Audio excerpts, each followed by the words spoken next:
Action. Hey, what's up? I'm Max Thomas. I'm 5'11", and yes, I am willing to shave. And this is Check Avail. So I got called in for an audition a year ago that I was extremely excited about because it's one of the probably most well-known TV shows that's on TV now, and it employs a lot of black actors, and it's all about the music industry and people's like rags to riches story. So I was just very excited about getting called in for this. And without even checking any breakdown of it, I told my agent, yes, I'm definitely going in for that audition tomorrow.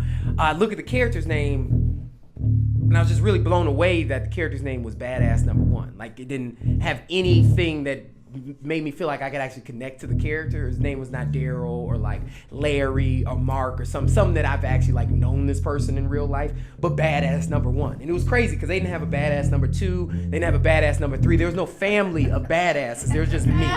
So I was very, very shocked when I got the call, but I trained. I prepared for it like any actor would, and I tried to ground my voice and get it in my body, like even changed up the way that I walked and stuff like that. I got a little bit more bow-legged, got a little deeper into my register and everything, and then started going over like lines from Training Day and everything, like Jake.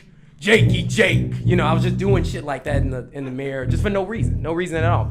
And I walk into the audition, and everything was feeling good. I had my lines down, but the thing that was the hardest part about this audition was not the lines or anything. Lines were very simple, but it was the fact that in the scene, I actually had to carry a gun in the club, and then there's a part where I have to like dance with this woman, and she doesn't want to dance with me, of course, because I'm walking through the club with a gun, and I have to hit her in the face, spit on her, and then call her a thought, and then just walk off camera, and that's the end of Badass Number One. I just come into the club, I save the day, then I mess it up with this woman, boom. And of course, I'm thinking to myself, I would love to not audition for this role, but at the same time, you get it, you might get, $1,200, $1,500 for one day of shooting. And it would be something that would be on repeat and people would buy it online and everything. And I've seen residual checks, and it definitely helps, you know what I mean? Especially when you're paying for student loans. And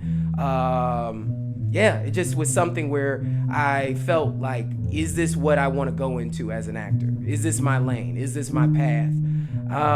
But anyway, I went in, I did it, and I don't know, I guess I killed it or something, because at the end of it, they were like, that was excellent. No adjustments at all. We'll call you by Friday. And they contacted me, and I was on Check Avail. Check Avail for 2 weeks. 2 weeks waiting on Badass Number One.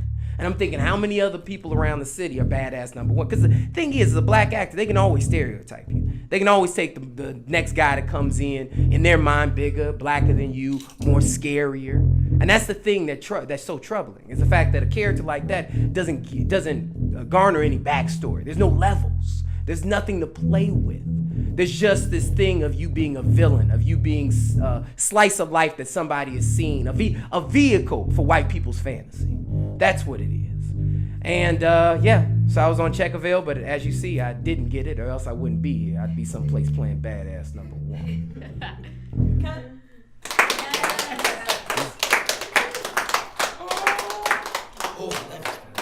Yes. What happens? Are you gonna keep these? Can we get What it? are we doing with these? I don't have any plans. Oh, You can keep it. hell yes.